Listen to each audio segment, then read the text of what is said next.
우리가 지난 시간에 마가복음의 말씀을 살펴가면서 예수님의 마지막 한 주간이 시작된 내용들을 우리가 생각해 보았습니다.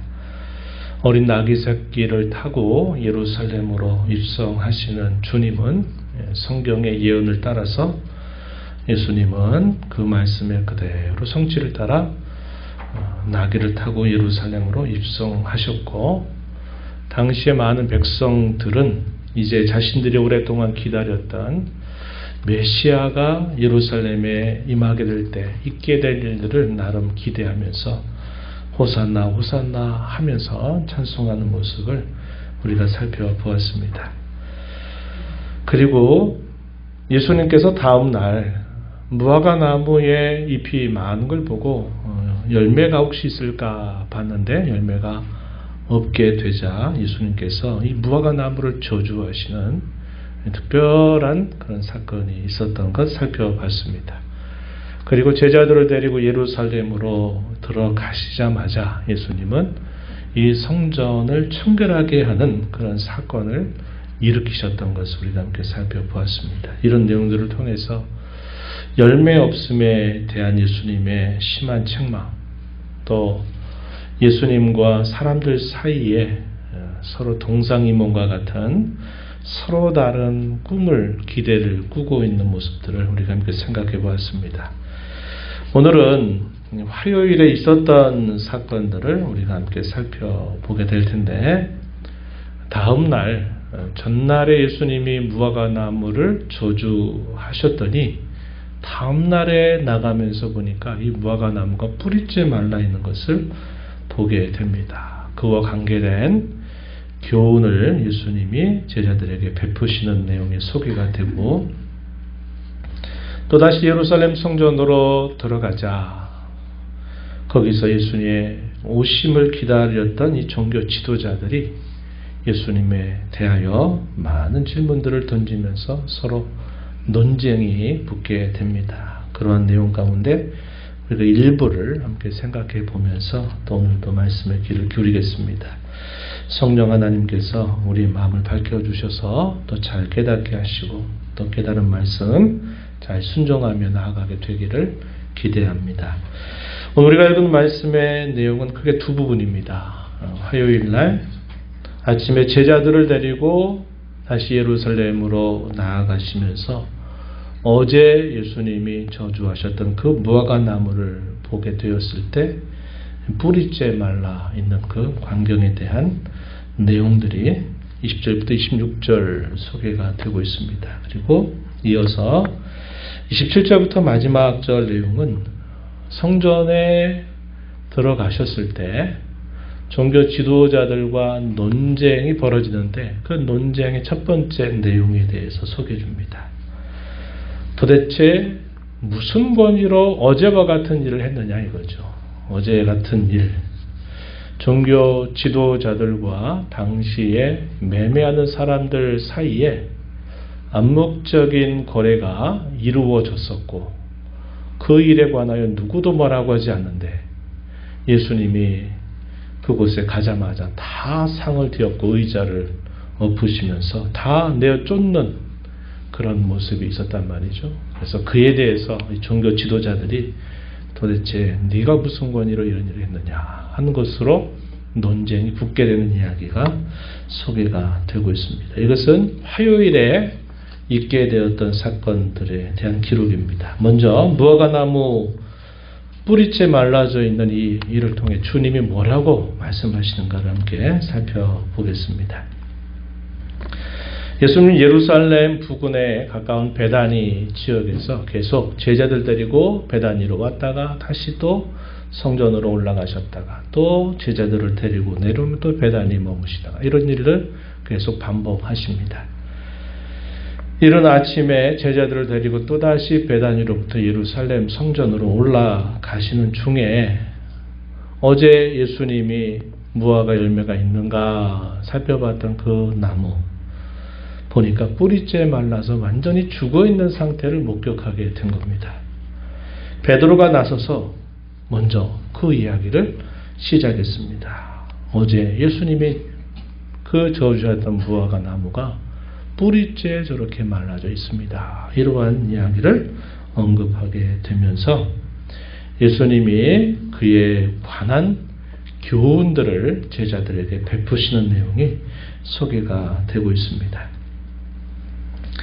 무화과 나무, 늘상 보기 쉬운 흔해 있었던 그런 나무들이었다 그랬고, 이런 나무는 이스라엘 민족 전체를 대표하는 그런 성격을 띠고 있는 나무였다 하는 겁니다. 예수님은 단순히 무화과 열매가 없어서, 그리고 아직 많이 열매 맺지도 않을 그때에 혹 있을까 없을까 하는 그런 열매가 없는 것 때문에 화가 나가지고 이 무화과 나무를 저주하신 것이 아니었습니다.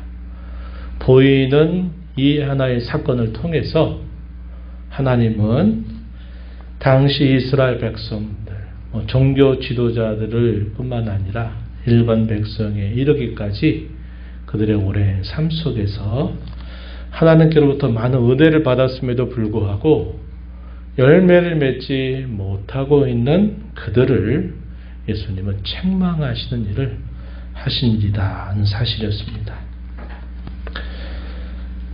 열매를 맺지 못한 이스라엘 백성들, 그리고 하나님께서 성전을 건축하게 해서 있었지만 그 성전이 제대로 된 기능을 하지 못하고 성전이 부패의 온상이 되어버리고 강도의 불혈처럼 바뀌어버려 있는 것에 대한 예수님의 심판을 그러한 사건을 통해서 상징적으로 보여주고 있다 하는 것입니다. 이것이 무화과 나무의 저주가 갖고 있는 의미였다고 하는 것이죠. 그 베드로의 언급을 들으신 예수님은 22절 이하로부터요 25절까지 교훈을 더해 주시게 됩니다. 22절에 보면 예수께서 제자들에게 대답하여 이르시되 하나님을 믿으라. 내가 진실로 너희에게 이른다. 누구든지 이 산더러 들리어 바다에 던져지라 하며 그 말하는 것이 이루어질 줄 믿고 마음에 의심하지 아니하면 그대로 되리라. 이렇게 예수님 말씀하세요. 이하에 또 24절 25절에서 쭉 말씀을 하시는데 이 내용을 통해서 몇 가지 중요한 교훈들을 예수님이 가르쳐 주셨습니다. 기도하는 일에 관하여 중요한 교훈들을 가르쳐 주십니다.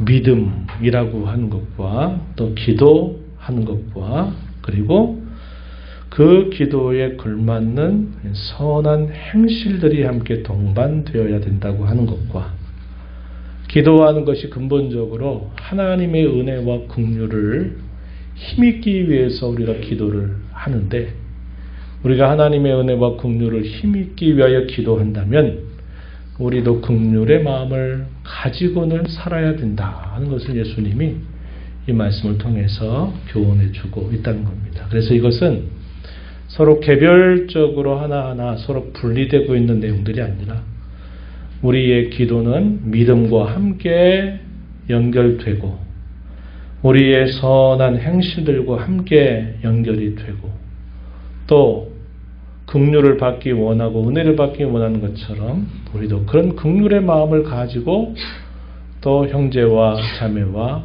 관계를 이루어야 된다는 것이 마치 서로 분리될 수 없는 하나로 연결되어져 있는 것이다 하는 사실들을 예수님이 이걸 통해서 말씀해 주시는 것입니다. 먼저 22절에서 하나님을 믿으라 이렇게 말씀하죠. 하나님을 믿으라. 이게 무슨 말일까요? 그들이 하나님을 안 믿는 사람들이 아니죠. 하나님을 믿는다 말하는 사람들인데 그들을 향해서 하나님을 믿으라. 또다시 예수님 말씀하세요. 이 말씀의 의미는 실질적인 어떤 뜻을 담아서 그들에게 촉구하시는 말씀이죠. 믿는다라고만 말로 그렇게 말하지 말고 참으로 하나님을 믿으라 하는 것을 요구하시는 예수님의 말씀입니다. 또 23절 말씀에 보면은 이런 표현이 나와요. 이 산더러 들리어 바다에 던져지라 하며 이렇게 표현했습니다. 산을 들어서 바다에 던진다 이런 표현이 등장하죠. 이 표현이 우리가 볼 때는 문자적으로 봤을 때는 사실 이게 딱 봐도 불가능한 일이죠. 산이 들린다. 그래서 그 산이 바다에 던져진다. 불가능한 일입니다. 근데 이 표현이 당시의 유대 문헌에서 이 표현이 자주 사용되었다 하는 표현으로 알려져 있어요. 어떤 표현이냐면 산을 뿌리째 뽑는다라는 말이 당시에 이 유대 문헌에서 사용되었던 하나의 알려져 있었던 표현이다 하는 겁니다. 무슨 말이냐면 난해한 문제, 도무지 해결이 불가능해 보이는 일들을 행할 수 있는, 수행할 수 있었던 훌륭한 랍비 스승들 혹은 영적인 지도자들에게 이 말을 사용했다는 겁니다. 이들을 두고서 하는 말이 마치 산을 뿌리째 뽑는다라는 식의 말을 사용했다고 하는 겁니다. 예수님은 이 유대 문헌에서 자주 알려져 있는 이 표현들을 사용해서 이 말씀을 하시는 겁니다. 산을 뿌리째 뽑아가지고 그 산을 들려 바다에 던져지라 하는 말은 불가능해 보이는 그런 일들을 행하는 위대한 영적인 지도자나 혹은 랍비를 표현하는 말이다 했을 때 사실 그 일은 예수님 자신을 표현하고 있는 말이 되겠죠. 예수님은 가장 훌륭한 율법의 교사이시면서 또 모든 자기 백성들을 이끌어 가신 참 선지자가 되시는 분이시잖아요. 그래서 그 주님 자신에게 사용될 만한 표현이다 하는 사실입니다. 그런데 누구든지 이 산이 들리어 바다에 던져지라고 하면서 그걸 믿고 마음에 의심하지 않는다면 그대로 되리라 하는 이 말의 의미는 예수님 자신만이 행하실 수 있는 이 위대한 일, 불가능해 보이는 일을 그렇게 믿고 기도하는 자에게 그러한 능력을 경험하도록 해주신다 하는 그런 내용들을 이 표현을 통해서 전달하고 있다 하는 것입니다. 믿고 기도하는 사람은 도무지 어려운 문제, 풀 수 없는 어려운 문제, 불가능한 그런 일들조차도 행하시는 하나님의 능력을 믿고 구하는 자에게 경험토록 하나님은 해주신다. 이런 의미를 이 말씀을 통해서 전달해 주고 있다는 것입니다. 그러면서 어떤 말씀을 덧붙여 주시느냐. 24절 말씀 한번 보세요. 그러므로 내가 너희에게 말하노니 무엇이든지 기도하고 구하는 것은 받은 줄로 믿어라. 그리하면 너희에게 그대로 되리라 말씀하십니다. 기도의 아주 중요한 원칙 예수님께서 말씀해 주고 계십니다. 기도하고 구하는 것 어떤 줄로 믿으라? 받은 줄로 믿으라는 겁니다. 그리하면 너희에게 그대로 된다. 이런 말씀을 해 주셨어요. 그러면서 25절 말씀에서 기도할 때 아무에게나 혐의가 있거든 용서하라. 그리하여 하늘에 계신 너희 아버지께서도 너희 의무를 사하여 주실 것이다. 이런 말씀을 해 주셨습니다. 아무에게나 혐의가 있거든. 이것은 가까이 있는 형제들과 화목하지 못한 여러 대단히 불평이 있거나 또 다툼이 있거나 여러 불편한 관계들, 화목치 못한 관계들을 가진 사람들에 대하여 용서하라는 겁니다. 용서하라. 그리하여야 하나님께서 너희의 죄를, 너희 영혼을 용서하여 주실 것이다. 이렇게 말합니다. 이 말씀을 통해서 예수님이 가르쳐 주시는 중요한 교훈은 제가 초대에 말씀드렸던 것처럼 우리가 하나님 앞에 기도한다라고 말할 때 그 기도는 가장 기본적으로 하나님으로부터 은혜와 긍휼을 힘입는 거죠. 그게 기도입니다. 우리가 하나님께로부터 기도하여서 그분의 은혜와 긍휼을 받기를 원하고 힘입기를 원한다면 우리의 마음가짐 또한 다른 형제와 자매들 사이에서 우리도 그러한 긍휼의 마음을 가지고 대해서 그들과 화목한 관계를 이루라고 말씀을 하시는 것입니다.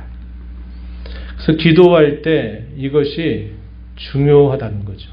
그래서 우리가 기도하는 중요한 원칙에 대하여 예수님은 이 말씀을 통해서 우리에게 몇 가지 중요한 것들을 가르쳐 주고 계시다 하는 사실입니다. 이 부분은 조금 뒤에서 우리가 조금 더 생각해 보도록 하겠습니다. 그리고 나서 이제 예수님이 제자들을 데리고 예루살렘 성전으로 다시 들어가셨습니다. 들어가시자 어떤 일이 있었습니까? 27절 이하에 소개되죠. 대제사장들과 서기관들과 장로들이 예수님께로 찾아왔습니다. 그리고 이렇게 물어요. 무슨 권위로 이런 일을 하느냐? 누가 이런 일 할 권위를 주었느냐? 예수님의 권위에 대해서 직접적인 도전적 질문을 이 종교 지도자들이 한 것입니다. 이러한 질문을 들었을 때 통상 어떻게 할까요?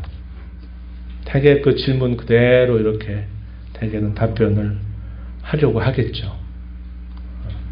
근데 예수님은 어떻게 하시느냐?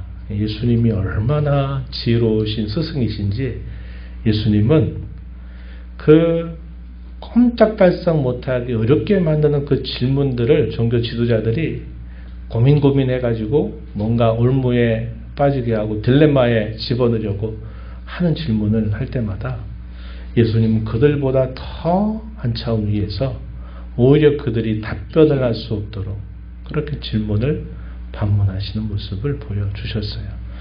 여기서도 마찬가지입니다. 여기서도 그러면 좋다. 너희가 말한 대로 내가 무슨 권위로 이런 일을 하는지를 내가 너에게 일러줄 텐데 다만 내가 한 가지 너에게 먼저 물을 테니 그 대답을 하게 해주면 나도 너희가 묻는 이 질문에 대하여 답변해 주겠다. 이렇게 예수님이 말씀하셨어요.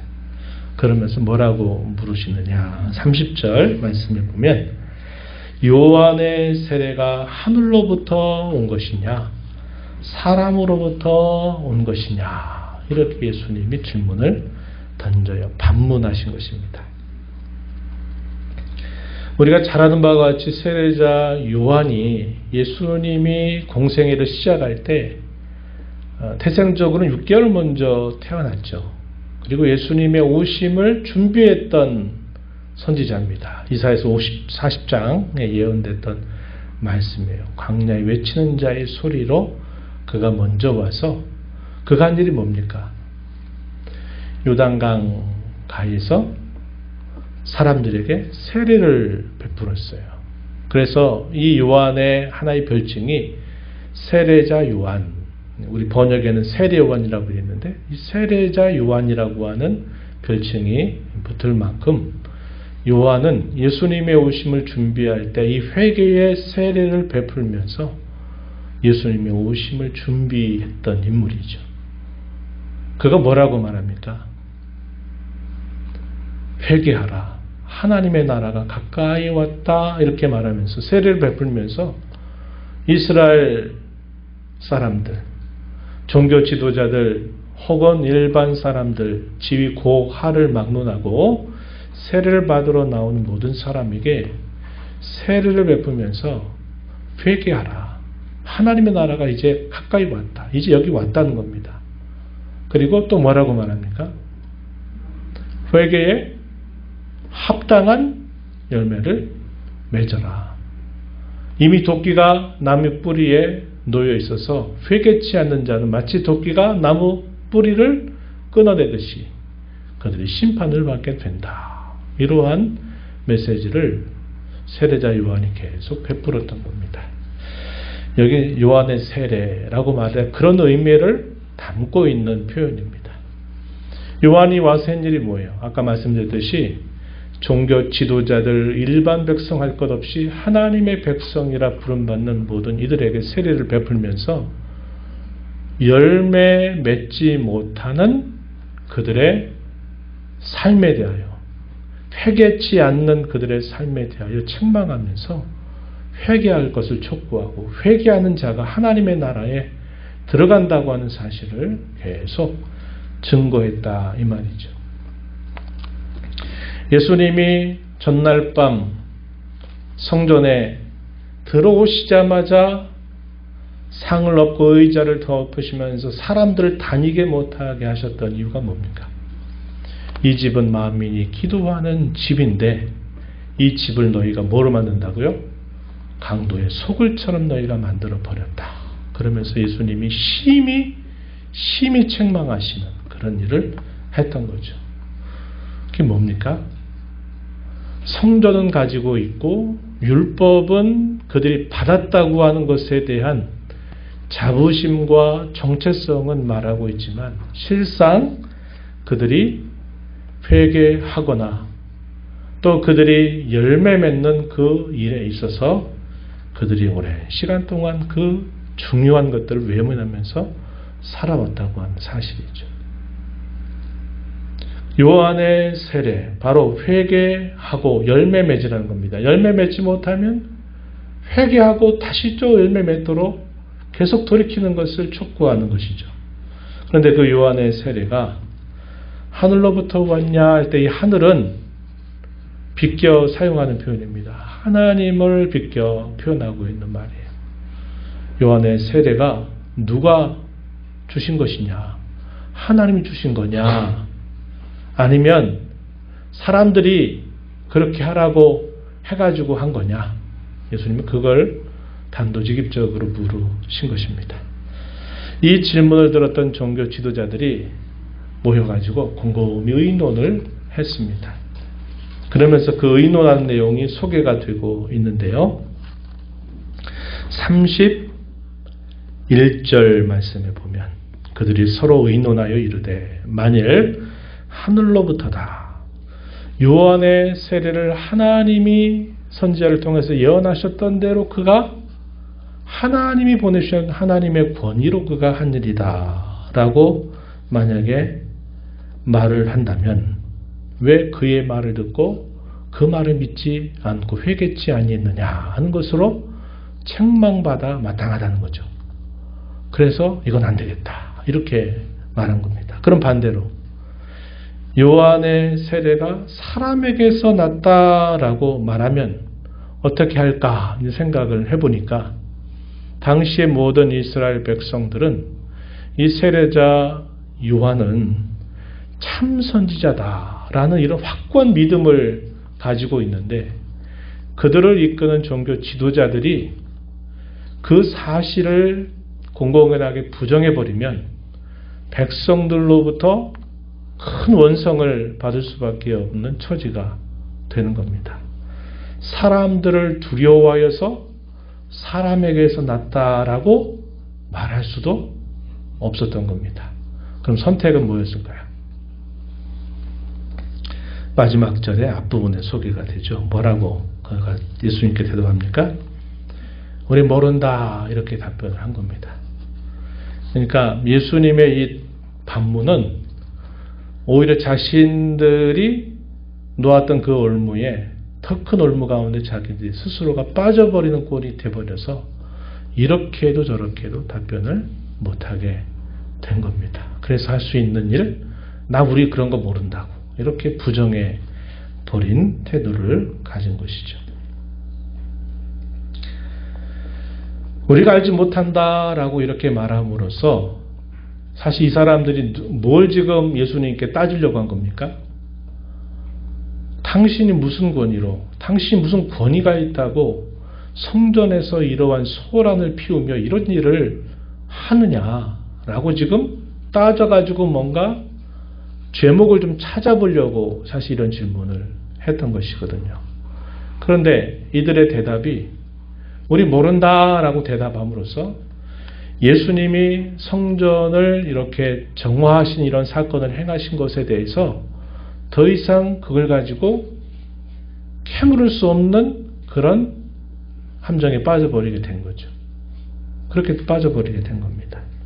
예수님이 성전을 정화하신 사건이라든지 무화과나무 저주하신 사건을 통해서 회개치 않고 열매 맺지 않는 것들에 대하여 심판이 닥칠 것이다 라고 하시는 예수님의 이 모든 가르침과 그분의 행위는 정당하다. 더 이상 뭐라고 말할 수 없다라는 것을 그들이 결국은 인정한 꼴이 되어버린 것이다 하는 겁니다. 그래서 자신들이 올무를 놓고 덜미를 잡으려고 했던 그 질문을 던졌다가 도리어 그들이 예수님 앞에 어떤 대답도 하지 못하는 꼴이 되어버린 것이고 예수님이 하신 이 일들이 정당치 못하다거나 이것은 해서는 안 된다라고 생각했던 그들의 주장이 옳지 않다는 것을 보여주는 꼴이 되고 말았다 한 것입니다. 이게 예수님의 방식이셨어요. 또 이뿐만 아니라 여러 가지 또 질문들과 더불어 또 예수님과 논쟁이 붙어요. 죄목을 찾기 위해서입니다. 근데 예수님이 계속 답변해 가시는 것을 우리가 살펴보게 되면 예수님을 책잡는 것보다 오히려 자신들의 죄가 더 밝게 드러나게 되는 꼴들이 나타나게 된다는 것을 우리가 확인할 수 있는 겁니다. 오늘 이 두 가지 이야기를 통해서 우리가 이제 말씀을 두 가지 정도 나누면서 말씀을 정리하려고 합니다. 말라버린 무화과 나무는 그 나무 자체의 문제가 아니라 사실 그 나무로 상징되고 있는 이스라엘 전체입니다. 종교 지도자일 뿐만 아니라 열매 맺지 못하는 하나님의 백성들 전체를 향한 주님의 심한 책망이고 그 일들을 돌이키지 못하게 될 때 결국 심판이 닥친다 하는 것을 보여주는 그런 상징적인 사건이 바로 이 무화과 나무 저주하신 사건과 저주 때문에 말라버린 그 무화과 나무의 모습이었다 하는 겁니다. 열매를 기대했는데 열매를 맺지 못했고 또 열매 맺지 못한 것에 대해서 회개하고 돌이켜야 되는데 회개치 않고 돌이키지 않는 것에 대하여 예수님이 결국은 심판하신다라는 사실을 보여주는 사건이 바로 그 사건이라고 하는 겁니다. 이런 말씀은 오늘 우리에게 무엇을 교훈하겠습니까? 똑같은 교훈을 우리에게 전달해 주는 거죠. 하나님께로부터 담이 없는 샘처럼 늘 은혜를 받고 살아갈 때 하나님이 우리에게 은혜를 주실 때 그분이 우리에게 기대하시는 것이 있어요. 그 기대가 뭡니까? 하나님의 은혜를 은혜로 알고서 우리의 모든 생활 속에서 하나님 기뻐하시는 의의 열매, 평강의 열매, 그러한 열매들을 맺어가기를 기다리고 계시다 하는 사실입니다. 구원받으면 이제 다 따놓은 거야. 그러니까 됐어. 이게 아니라 이 말이에요. 우리에게 구원하신 하나님은 구원받은 자기 백성들에게 하나님은 원하시는 바가 있다는 겁니다. 그 원하시는 바의 핵심은 뭘까요? 열매 맺는 것입니다. 열매 맺는 것. 주일 오후에 나누는 교훈대로는 뭘까요? 우리가 하나님의 형상을 닮아가는 것이고 그분의 성품을 이루어가는 것입니다. 하나님 앞에 흠이 없고 거룩한 백성으로 서게 하시려고 하는 기대가 있는 거죠. 그래서 우리가 구원받은 하나님의 사람이라면 우리가 늘 생각해야 될 것은 우리에게 이런 신앙의 열매를 잘 맺어서 그걸 통해서 결국은 하나님께 영광이 되게 하는 일에 궁극적인 목적이 있다 하는 겁니다. 마틴 루터라고 한 종교개혁자에게 있어서 그 일생일대의 가장 큰 화두가 뭐였냐면 죄인인 우리가 어떻게 하나님 앞에 의롭다함을 얻을까의 문제를 가지고 그 오랜 세월 동안 씨름하고 답을 찾고 그런 영적인 순례 과정들을 많이 겪어왔습니다. 그러다가 그가 성경을 깊이 묵상하고 연구하게 되면서 자신이 로마 가톨릭으로부터 교훈받고 가르침받아서 사제로 살아왔던 그 모든 것들이 오히려 하나님의 구원의 교리를 허무는 것이라는 사실을 깨닫게 되면서 그가 주창하고 그가 주장했던 성경의 진리가 뭐냐면 믿음으로 말미암아서만 의롭다함을 얻는다 하는 것입니다. 이게 이신칭의예요. 근데 루터의 평생의 그의 화두, 그가 깨달은 가장 소중한 진리가 바로 믿음을 통해서 우리가 의롭다함을 얻는다 하는 겁니다. 이건 성경의 분명한 진리가 맞죠. 그런데 거기에 또 한계점이 보이는 겁니다. 그러니까 온통 말씀이 내가 어떻게 하면 구원을 받는가, 내가 어떻게 하면 구원에서 떨어지지 않고 끝까지 구원을 이루어 갈까 하는 것에 대한 관심에 집중이 되어 있었다는 겁니다.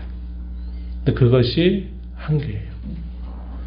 우리가 하나님을 믿고 섬기는 것은 한편으로는 우리가 구원을 두렵고 떨림으로 이루어가는 것이 맞아요. 분명히 그런 면이 있습니다. 그러나 그것이 가장 소중한 궁극적인 목적이나 이슈가 되지는 않아요.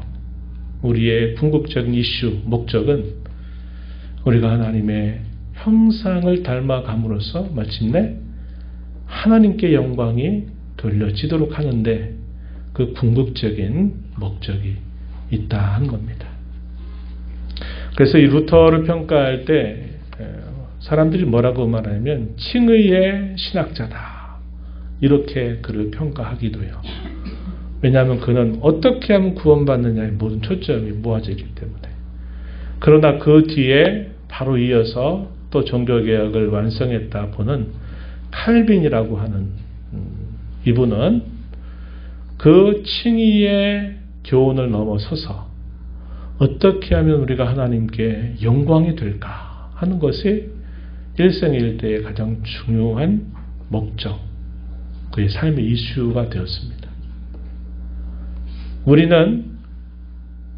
장로교인들은 어디를 따를까요?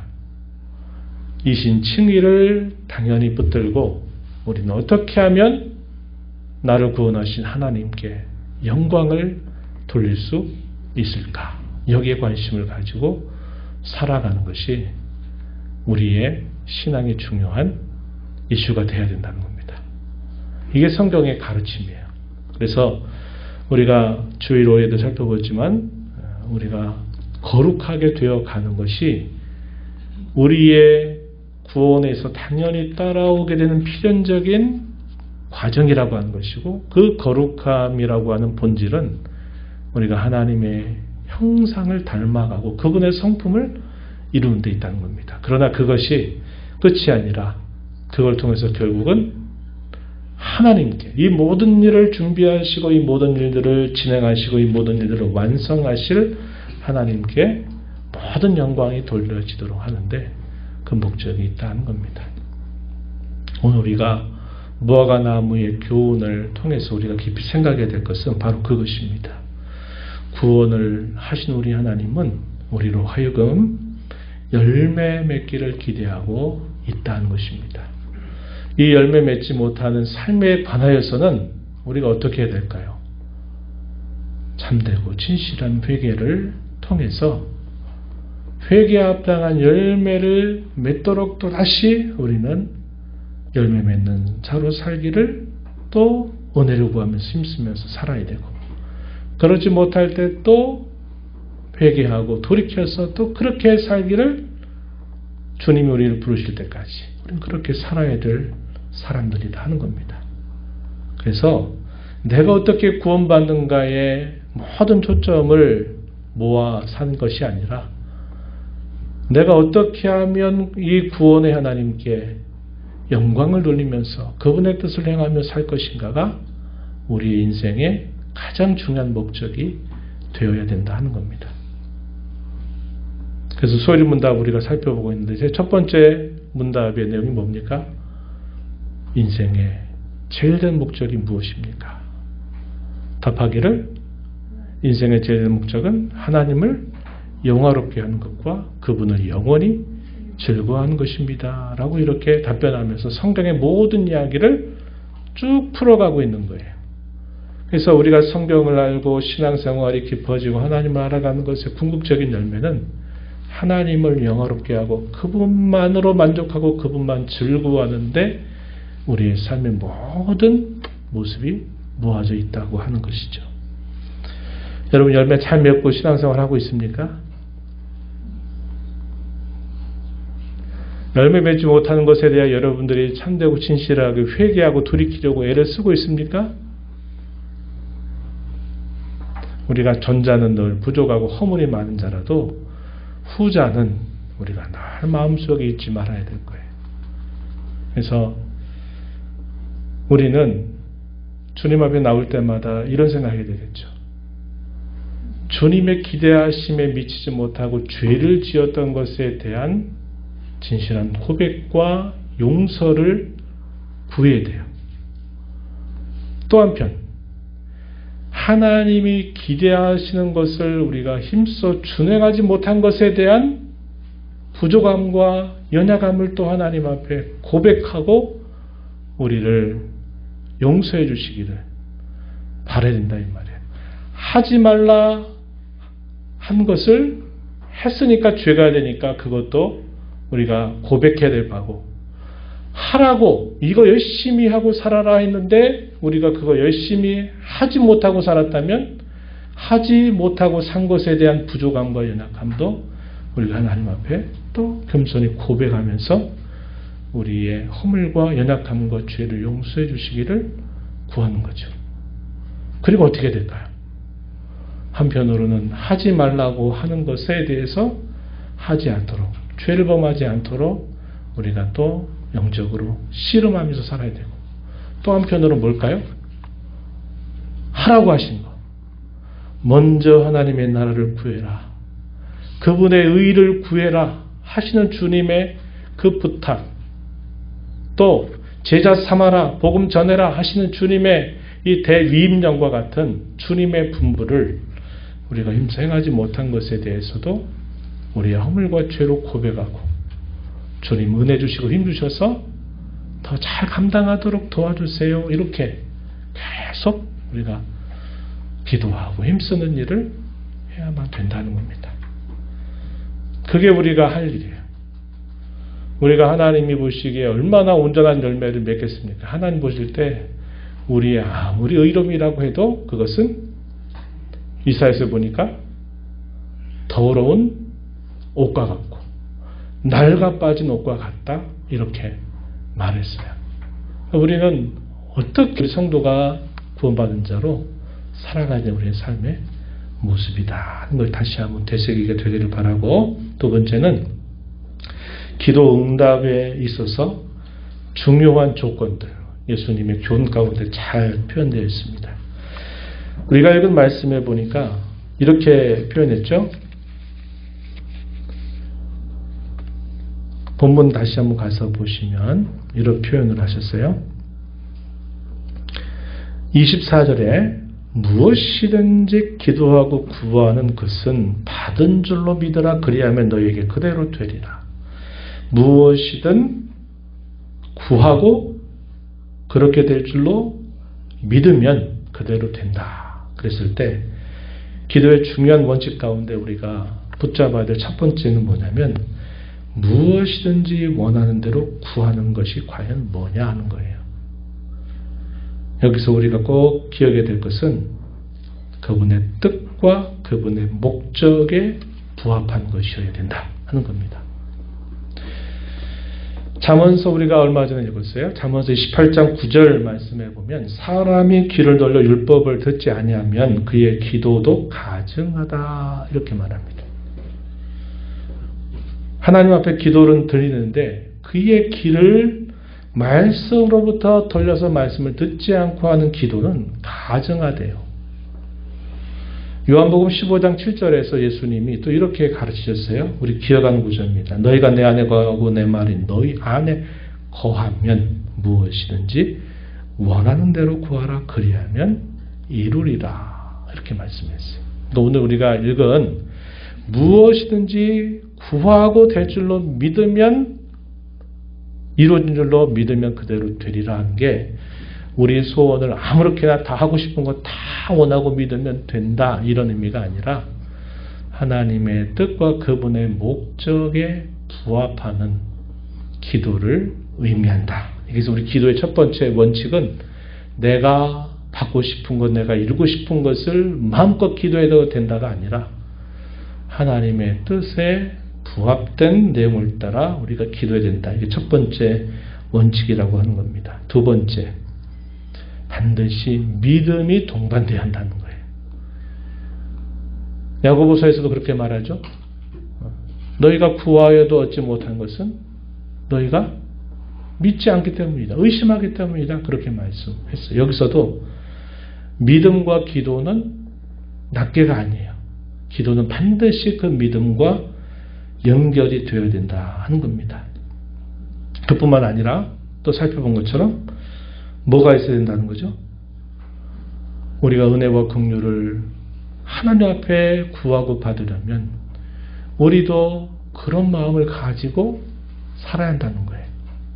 다른 사람에 대해서 막 날이 날카롭게 서 있으면서 나는 하나님 편에 나서 하나님 나 불쌍히 여겨주세요. 은혜 주세요 말하면 이거는 모순이다 이 말이에요. 내가 하나님께로부터 기도해서 은혜를 받고 긍휼을 받고자 한다면 우리도 다른 사람에 대하여 그런 은혜 받은 은혜를 기억하고 긍휼의 마음을 가지고 돼야 되고 이게 껄끄럽다 그러면 어떻게 해야 됩니까?